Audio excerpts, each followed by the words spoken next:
Governments all over the world officially deny the existence of UFOs. I was called upon to investigate a very strange event. A thick cloak of secrecy has been drawn over most encounters, especially when it appears that an unidentified craft has apparently compromised national security. Nothing in my training prepared me for what I was witnessing. But some cases have proved too big and too well documented to cover up, as in the case that's become known as Britain's Roswell. There was a bright light emanating from an object on the forest floor. Two strange encounters of the same mysterious lights on 2 consecutive nights in 1980 There's something very, very strange. send American Air Force troops in Britain scrambling to find out if they're under attack. We've taken a whole new look with new witnesses. We've suddenly reopened this entire case. What made highly trained, no-nonsense military men It was my intention to go out there and just put it all to rest. believe they may have been in contact with a UFO? This is unreal. The team from UFO magazine analyzed newly discovered evidence using the latest technology Take a waypoint! and reached some controversial new conclusions. I think it's safe to say, yeah. For the first time on television, definitive answers about whether U.S. forces actually witnessed UFO landings at Bentwaters Air Force Base in December of 1980. This is case number 80101, Military versus UFOs.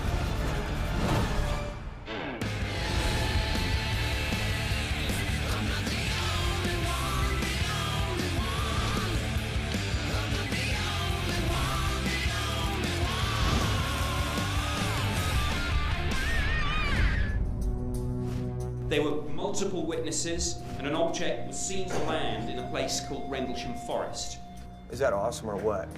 Bill and Pat have recently returned from the National Press Club Conference on Disclosure in Washington, D.C., where one alleged UFO sighting stood out because it was witnessed by numerous military officials. I think the most impressive thing about this National Press Club Conference on Disclosure was all the evidence around the Rendlesham landing. Britain's best-known UFO sighting occurred in 1980 and involved United States Air Force personnel from 2 military bases in the UK. This UFO was seen on 2 separate consecutive evenings, and that just doesn't happen in UFO cases. And this is in 1980. Remember what's going on in 1980? The Soviets had invaded Afghanistan. We were nervous about what was going on over in Eastern Europe. So the world was on a knife edge with nuclear weapons. And so at that point, that's when this object appears over RAF Bentwaters, the most secure U.S. military base. They must have some sort of official explanation for that. That's right. What the skeptics believe is that there was a lighthouse in the distance. The lighthouse was maybe flashing in the distance, and these soldiers were somehow confused by the lighthouse, and they thought it was a UFO. I don't believe it, Pat. That's not right. These are hard-trained individuals. How would they think it's a lighthouse? I mean, it makes sense. Look, I hear you, Jeff, but that's what the experts have been saying for the past 27 years. Sounds like an interesting theory. You know, guys, we can model that out. We can do our own experiments. We can take GPS coordinates of the various sighting positions and this lighthouse. We could get the topographic maps. We could build a model and see if that hypothesis holds water. This is going to be fantastic because we will either prove it was a lighthouse, that it could have been a lighthouse, or not. Either way, this will be a phenomenal piece of proof as to whether that theory holds up. Let's see if it does. So we're going to Rendlesham? Get your passports. Nice.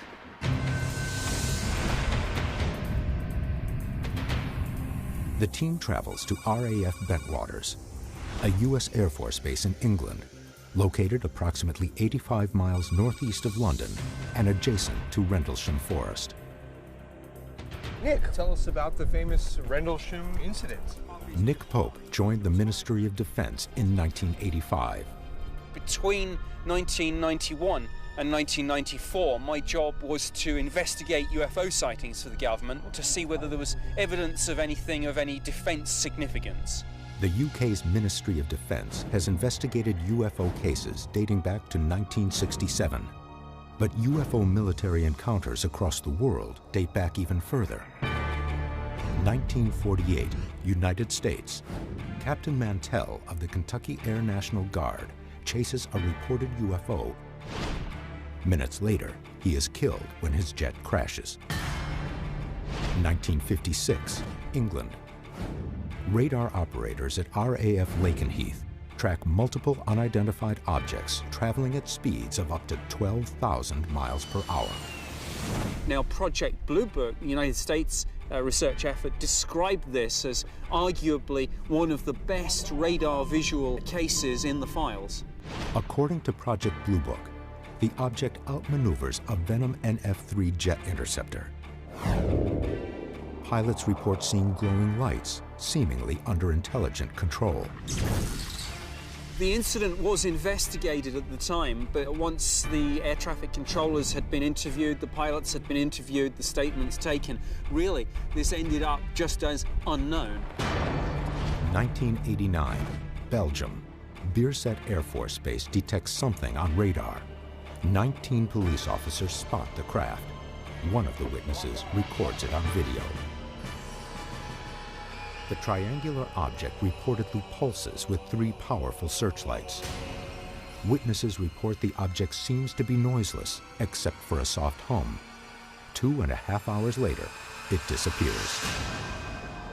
4 months later, it returns. Colonel Wilfred Brewer of the Belgian Air Force scrambles 2 F-16 interceptors. La station radar a été contactée plusieurs fois pour demander s'ils avaient des observations au radar. When the F-16s lock onto the craft, it moves erratically with an acceleration of 46 Gs, far more than the human body can withstand. The object disappears. If all these cases involving pilots seeing UFOs, tracking them on radar, could be viewed from end to end, I think it would make a compelling case for the reality of the UFO phenomenon. Because when you have that combination of the professional, the reliable observer, and the evidence from radar backing up that testimony, you are making a very, very compelling case. It's easy to associate UFOs with a fringe element, but once you get up to this whole military chapter of UFOs, it's a whole new ballgame. During his service with England's Ministry of Defense, Nick Pope investigated between 200 and 300 new reports of UFOs each year, making him one of the most experienced UFO investigators in the country. I think that one of the most important UFO sightings of all time is the Rendlesham Forest incident, which occurred right here. On the scale of UFO cases is right up there in terms of its significance and in terms of the evidence. I mean, this has sometimes been called Britain's Roswell. December 26, 1980, midnight. Security police at RAF Woodbridge, a British Air Force base located next to RAF Bentwaters, report seeing an unknown light in Rendlesham Forest. At first, they believe it's a downed aircraft. Later, they realize it might possibly be something else. Sergeant Jim Peniston and 2 other officers investigate the site.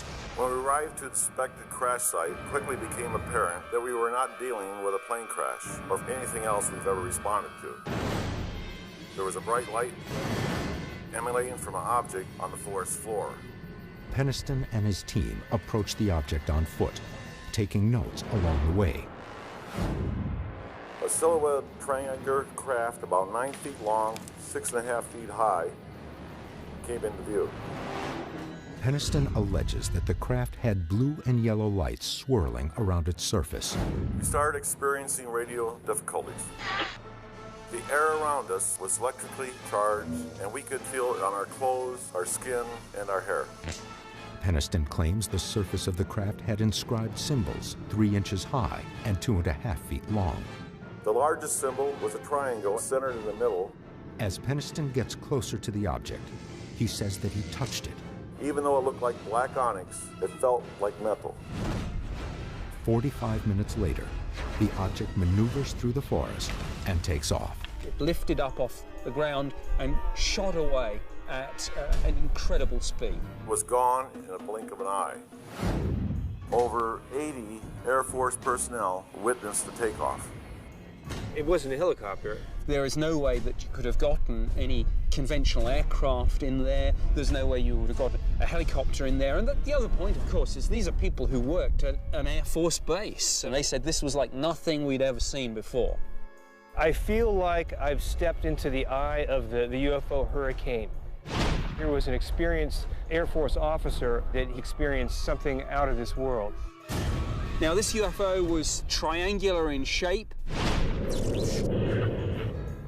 It was about 9 feet wide and 6 feet high. Jim Penniston got close enough to touch the side of this thing, and he saw strange symbols on the hull. Penniston transcribed 6 symbols etched in the craft's surface. Most of the symbols are composed of straight lines and symmetrical. People have been trying to decipher that writing for years, thinking maybe it's Egyptian, maybe it's hieroglyphic, maybe it's pictographs. Clearly, there was a message there that we still haven't deciphered to this very day. Some witnesses claim that the UFO left physical evidence behind. There were indentations in the ground where this thing had landed. Okay, we're now approaching Erie within about 25, 30 feet. Hey, this is Erie. This is strange. Here, tell me want to look at the spots in the ground? Bear in mind, of course, this is the middle of winter. The ground was very hard. Those indentations had to have been made by something that weighed several tons, and there were 3 of these indentations. Plaster casts were made of the indentations. When plotted, they allegedly formed an equilateral triangle. It was almost as if this craft had come down on a landing strut, so some sort of tripod-like device. There was no conventional aircraft in 1980 known to have a triangular-shaped landing pad that was equilateral. On the following night, 5 soldiers, led by Colonel Charles Halt, investigate the site. They discover what they feel to be indisputable evidence of anomalous activity. But it had left physical trace evidence. And witness an alarming event. It was back.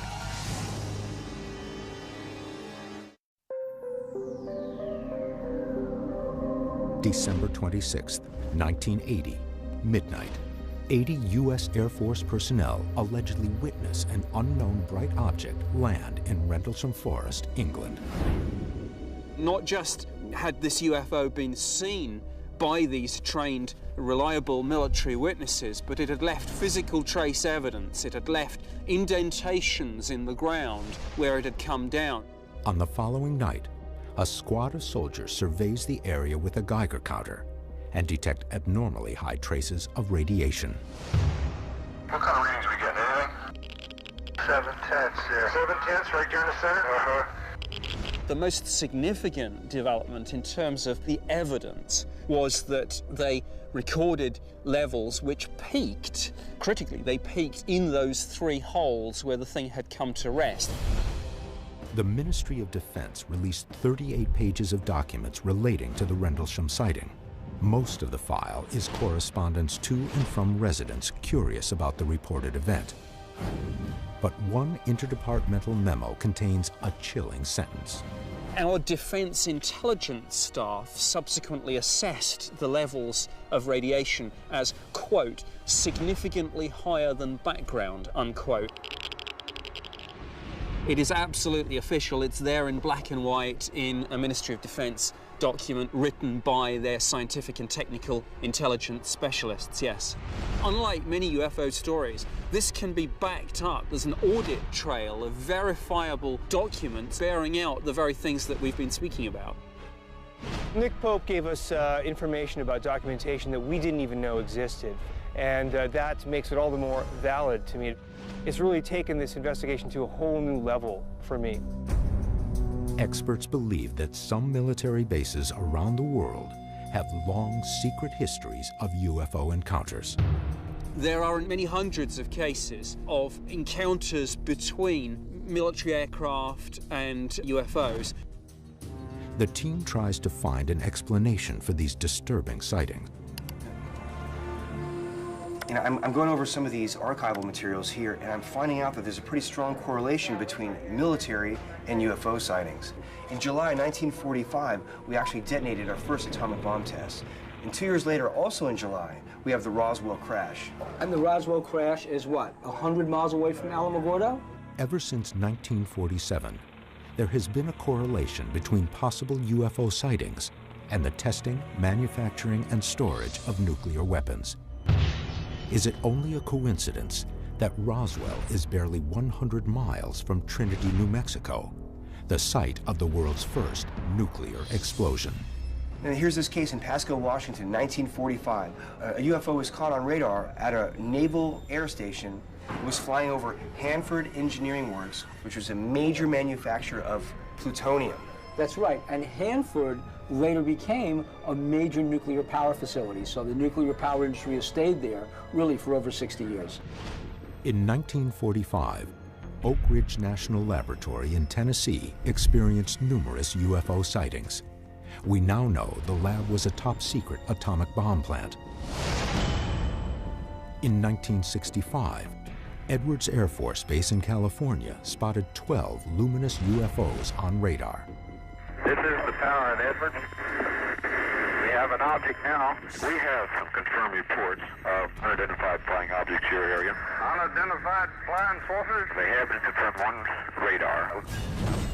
F-106 interceptors made visual contact. I have another red light moving very rapidly. It's flashing white and green. Definitely isn't an aircraft. The F-106 jets carried Genie nuclear-tipped rockets with its weaponry. Did this nuclear technology trigger a UFO visit? If there's a link between UFOs and nuclear weapons, I mean, what do you think is going on? Are they spying on the technology? Are they interested in nuclear technology? Or maybe they're trying to prevent nuclear technology? I think they are monitoring us. I think they are spying on us. But the big point is this, that every time you see UFOs that are invading the airspace over nuclear weapons facilities that are highly sensitive military installations, they don't even bother to be stealthy because they are entering our airspaces with such impunity over these nuclear weapon sites, they don't even care if they're being seen or not. Strange to be back here. This was the hut row here where weapons were stored in the ATF fire team facility down there. Colonel Halt served as Deputy Base Commander at Bentwaters during the UFO sighting at Rendlesham Forest. He will neither confirm nor deny the presence of nuclear weapons on the base. You have to imagine, he's the guy who was sitting with his finger on a nuclear button, even though we can't say it, because you can't talk about American nuclear weapons on UK soil. A key security component of the base is the watchtower, located just to the north of the hot row. It provides a view of the entire area and the Rendlesham Forest site. The team meets Gary Heseltine, a former Air Force policeman with experience in securing nuclear sites. I've long been fascinated by the Rendlesham Forest case because between 1983 and 1989 I served in the Royal Air Force as a police officer, and on 2 nuclear facilities you always had a high tower. The significance of the tower was that it was above the tree line and it had a 360 view.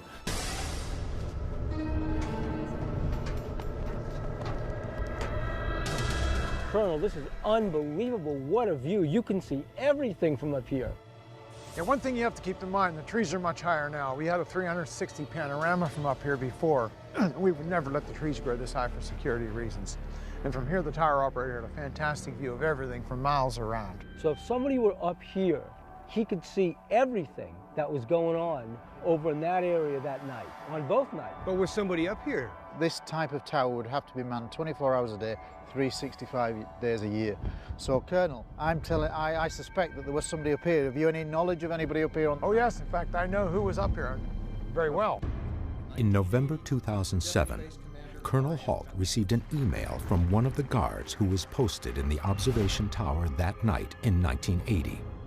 He has given me quite a bit of correspondence, and he verifies the fact that that night when he was in the tower, he actually saw beams coming down into the weapons storage area, simultaneous to the one we saw over our feet in the field. Did you say there was a man up here who also saw the incident from here, and he saw beams coming down? So this is a whole new witness to this entire case. Well, he doesn't really want to come forward. If a person were up here, as you've said, and could see the whole thing, including the lighthouse and the events on the ground and the forest. We're talking about a genuine object firing beams down into a special facility, a highly secret, secure area. So we have a whole new witness. This breaks this case wide open again. Another piece of evidence also corroborates the alleged UFO incident. On the following night, December 26, 1980, Colonel Halt documented his encounter on a cassette recorder. It recreates his experience moment by moment and has become one of the most compelling documents in UFO history. This is unreal. What is it? We don't know, sir. The team retraces the steps of Colonel Halt's UFO encounter that night. This is the infamous East Gate at Woodbridge. This is where the event actually started. Colonel Halt arrived at the site with 5 servicemen after being told by the other police officers that the mysterious light had been spotted a second time. The police claimed that it was back. They kept telling me it was back. When you heard this report from these men, what did you make of it? What was your frame of mind? I thought there was a rational explanation for this. I guess I was a non-believer is the best way to put it. What happened when you came out to investigate? Somebody had to go out and respond and put this to rest. And it was my intention to go out there and just put it all to rest and put it all behind us and get it over with. And that's really what I intended to do and what I expected to do. In fact, you know, when I got out there, I thought, why did I ever get involved in this? I wish I had done this. I wish I'd let somebody else do this, because nobody will believe this. So I gathered up a small team, 5 people, and we went out into the forest. You just saw a light where? There it is again. Yeah, it's a strange red light. Hey, here he comes from the south. He's coming toward us now. Colonel Charles Halt, an American serviceman stationed in Britain in 1980, recounts the night he chased down what he believes was a UFO.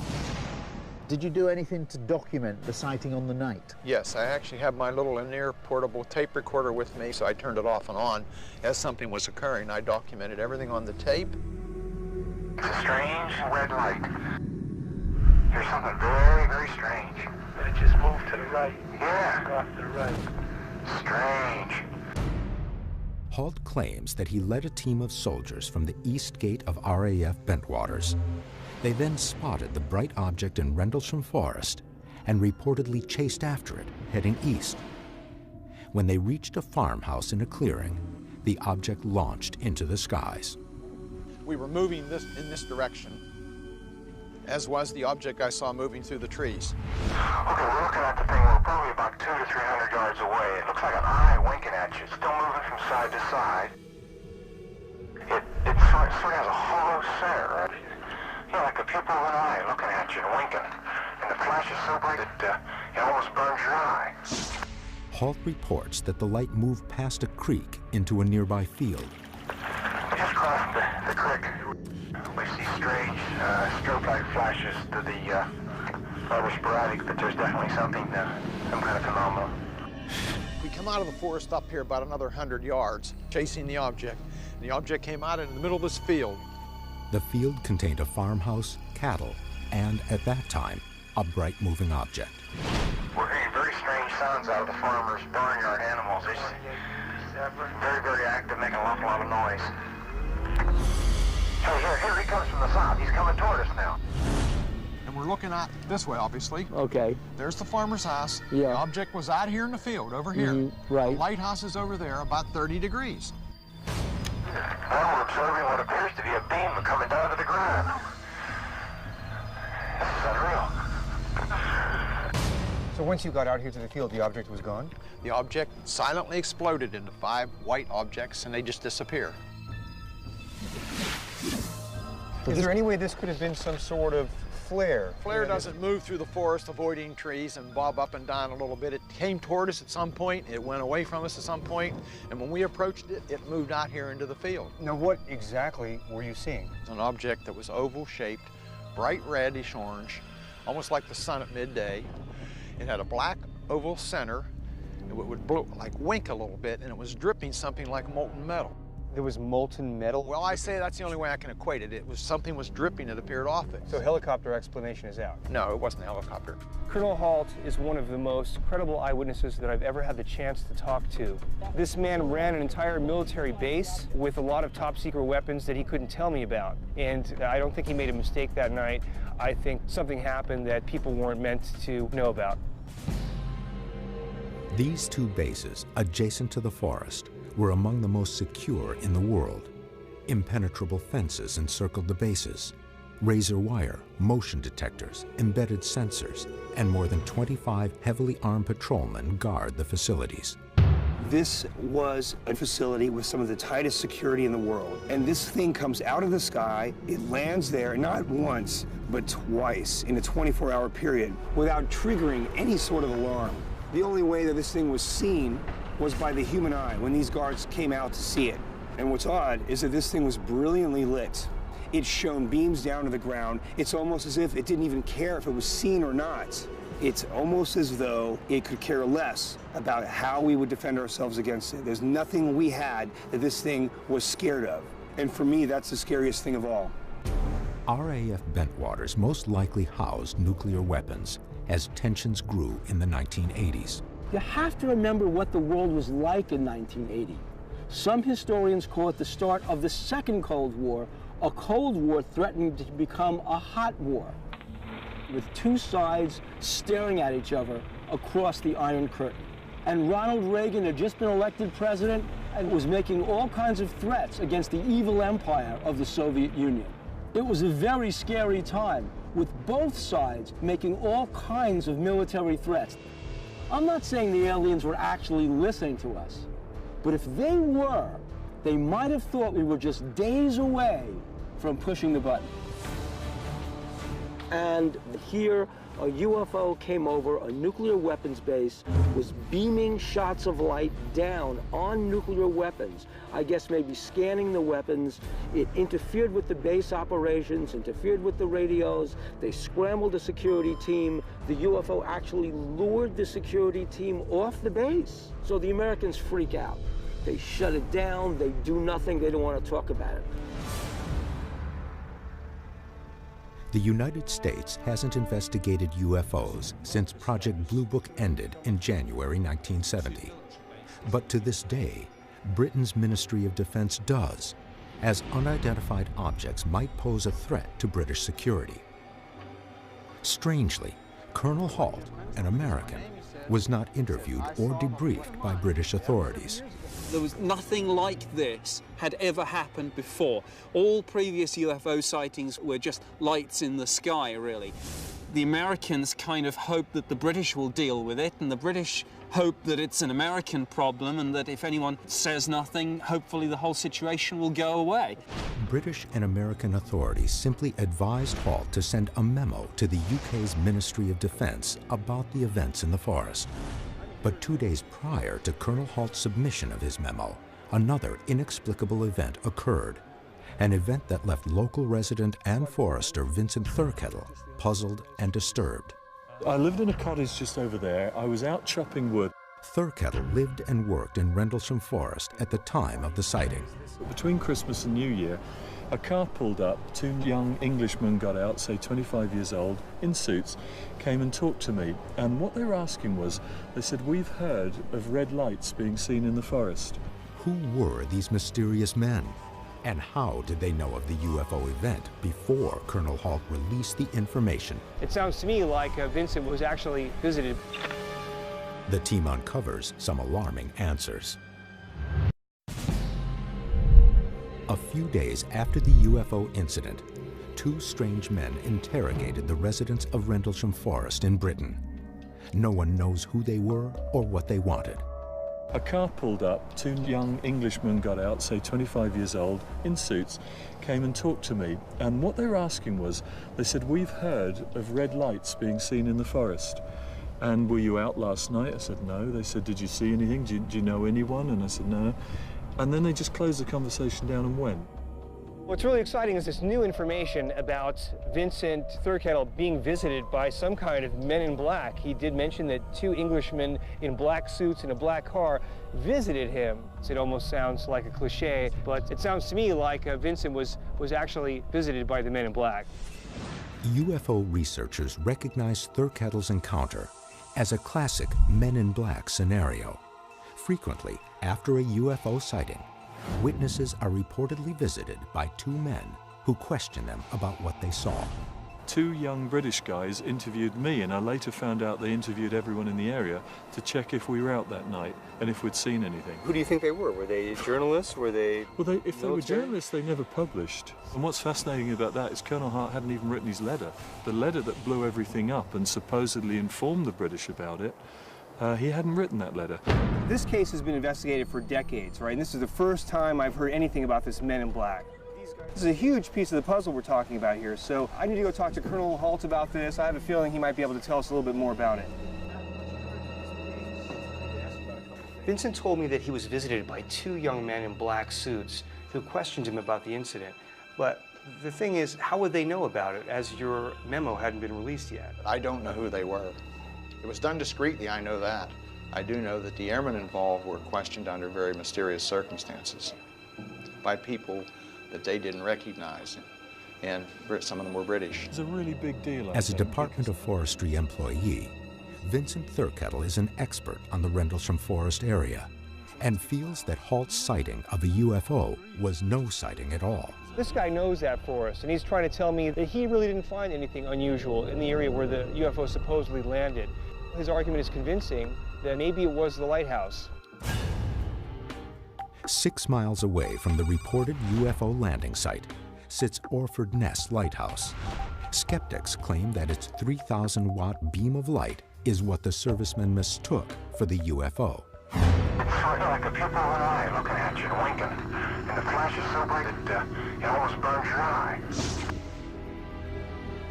If we don't believe they were looking at the lighthouse, then we have to believe that they were watching a UFO which was pulsing at the same interval as the lighthouse and was, less bright than the lighthouse, and yet on Colonel Halt's tape, he makes no mention of it. Now, Vincent also said that the duration of the strobe on the lighthouse was every 5 seconds, and it seemed to coincide with you making entries on your tape recorder every 5 seconds. Is that a coincidence? Let me show you something. I have the tape recorder here with me. It's a small linear. The tapes are 20 minutes in duration, so there's no way I could have kept the tape running the whole time. I must have stopped that tape 100 times. And it's very simple to do. If you look, there's just a simple slide switch. I was going click, click, click, click the whole time we were out there because I didn't want to run out of tape. Well, there it is. Hey, I see it too. What is it? We don't know, sir. Yeah, it's a strange, small red light. It looks to be maybe a quarter to half mile, maybe further out. 6 weeks later, Thurkettle inspected the 3 indentations the UFO supposedly made in the field. So I'm going through the woods now, Hart's going, really excited, and then we got to an area where there was a ring of sticks over a glade in the sort of bracken, this brown dead stuff around us, and he said, this is it. As I looked at it, I said, but these are rabbit scrapes. Now, Vincent also had something to say about the indentations in the ground. He's of the opinion that they were rabbit scrapings. Keep in mind, a day or 2 after the incident, someone in the security police squadron, I'm sure, went out there and created at least 1, if not 2 false sites, and they put a lot of sticks in the ground around it. Why would someone do that? To mislead people, perhaps? I don't know. So maybe Vincent was looking at the wrong site. I don't know what he looked at, but he said it was 6 weeks later when he went out. Why would someone like Vincent, basically someone who wasn't there, get so much credence for his theories? You know, it's not uncommon for black programs, as I like to call them, to use disinformation as a very efficient tool and a very good way to discredit a story. Just days before any reports went to the U.S. Air Force about the event at Bent Waters, British intelligence agents show up and start interviewing people. What were they doing? The British must have known, at some level of the government, what was going on and what they had to do to cover this up. At first I thought, okay, maybe it could have been a lighthouse, but I'm really starting to believe that Colonel Halt did have a huge experience. Conflicting testimony from highly credible witnesses have kept the debate about the lighthouse theory alive for more than 27 years. But can the testimony stand up to the scrutiny of scientific proof? I'm looking forward to getting more detail of where his position was, the position of this UFO, where it landed, and the position and orientation of the farmhouse. The most widely accepted explanation is that the lighthouse emitted a beam of light that reflected off the farmhouse and created the mysterious light the soldiers saw. The team decides to test this theory. Well, I thought what we want to do is get the best coordinates we can. I know it's been 27 years, but we'll just do the best we can. So Jeff and I will stay out here with the GPS, and if you two can go back to the site where you thought you were that night, and then adjust our positions based on your sight lines from that location. Using the GPS coordinates of the main landmarks, the team will construct a 3D model of the event. Now, is this kind of where they were? Actually, a little more to the right. Ted, a little bit this way. Further forward. Okay. That's good. As best I can determine. Make a waypoint. Ted marks the GPS coordinates of where Colonel Halt said the UFO landed. That's good. Colonel Halt points out the location of the lighthouse. Right, there's a notch in the far tree line over there. It was about 30 degrees from where I saw the object to where the lighthouse was. That was my recollection. Okay, so if Jeff is the light source, is that good? Yeah. Take a waypoint. Okay, Ted, come on back here. We'll plug the GPS into the camera and we'll shoot from this waypoint. Was the object witnessed by more than 80 Air Force servicemen and the deputy base commander merely a beam of light, a UFO, or something else entirely? Is it possible that the beam from that light was what the troops in the forest saw? Science may hold the answer. And a new expert witness, never before interviewed, speaks out. The lighthouse is actually...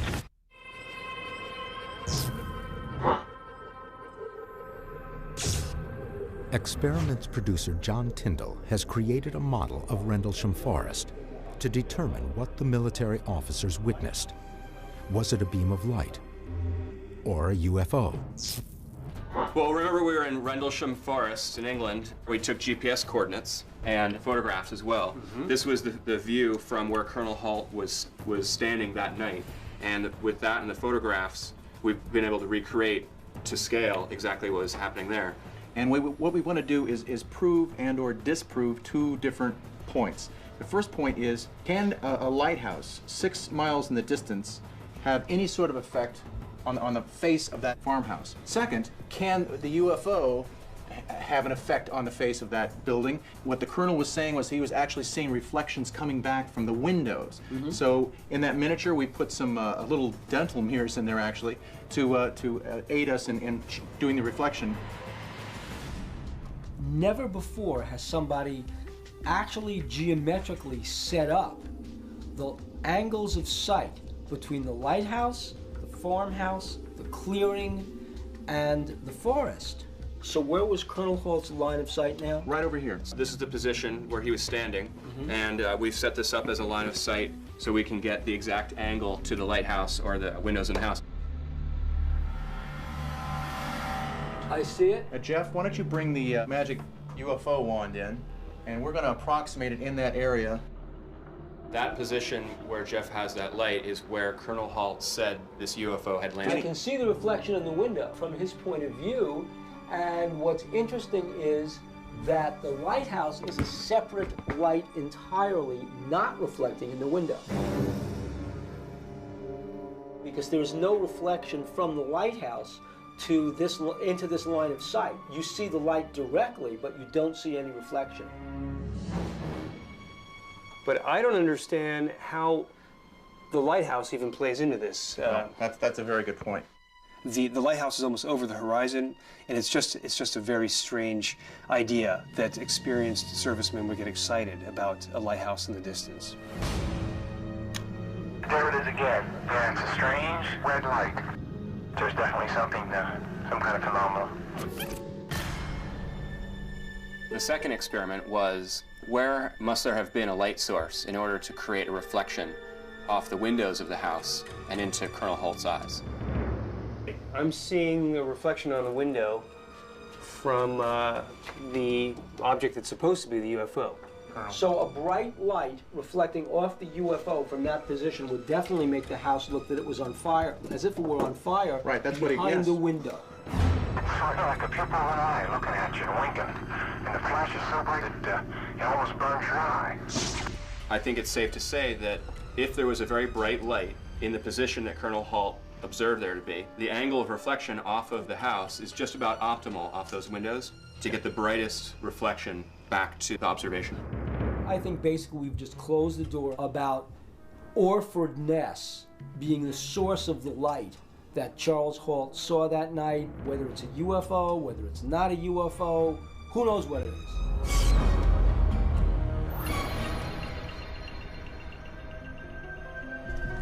One person may be able to provide a definitive answer to this UFO debate.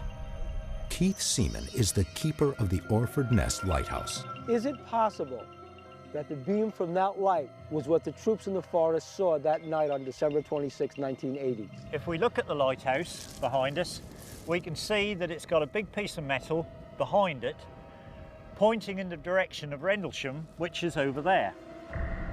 Now, albeit that the intensity of the light was greater then, in 1980, than it is now, the light still wouldn't have shone actually directly through the trees. All you would see on a clear night is the flash of the lighthouse every 5 seconds going across the sky. So you're saying that that cover, that piece of metal that is blocking the light, was there in 1980? It's always been there. So there's never been a time in the history of this lighthouse that the light was actually shining towards Rendlesham Forest? No. I think we finally got a whole new piece to the puzzle. According to Keith Seaman, the lighthouse attendant, there's a big piece of metal on the backside of the lighthouse that doesn't shine towards land, it shines out to sea. So this is like a huge, exciting, new piece of information that no one's really ever looked into. And thankfully, we actually came here to get the information, to find out for ourselves. We interviewed Charles Halt and confirmed the entire story that Colonel Halt said. We actually went to the tower, brand new spot, where a witness whom we discovered saw the entire event play out from the vantage point of the tower and could see everything. We've interviewed other witnesses, and every single story was credible. All these eyewitnesses have stood by their testimony for over 30 years now. And we've completely disproven this whole lighthouse theory. Yeah, but guys, it's not like just by disproving the lighthouse theory, we've proven the existence of UFOs. I mean, there still could be other explanations. You know, we know there are 2 top secret Air Force bases in the area. It could have been some sort of new top secret military aircraft or a drone or something. I just don't want to jump to the conclusion that it has to have been extraterrestrial UFO vehicles. True. I mean, what if it were some kind of drone, but maybe it wasn't ours? You know, that would explain all the disinformation around the topic, right? The government's denial that anything of significance happened there. And I would give you that without hesitation, except for one thing in my mind that still sticks. Drones, at least the ones that I know, don't float out into a field and then split into 5 separate lights and go in 5 separate directions. That bothers me. Well, it could still be some kind of top secret drone, right? Look, we've really done a great job in this case. I think we've really closed it up. We've sent the skeptics running. As you say, we've shown it could not possibly have been their favorite theories. So you know what? We've debunked the debunkers. The Rendlesham Forest case differs from other reported sightings because of the number of witnesses, Over 80 witnessed the takeoff. the level of their expertise, The deputy base commander is telling me that he had a UFO event. and the physical evidence left behind. We discovered radiation. But like most UFO cases, there may be an earthly explanation for the events of those 2 nights in 1980. Did the troops really encounter a UFO?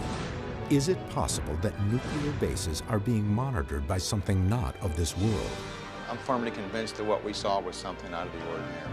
The answer to why a UFO presence might persist here and elsewhere is as mysterious as the UFOs themselves. There's something very, very strange.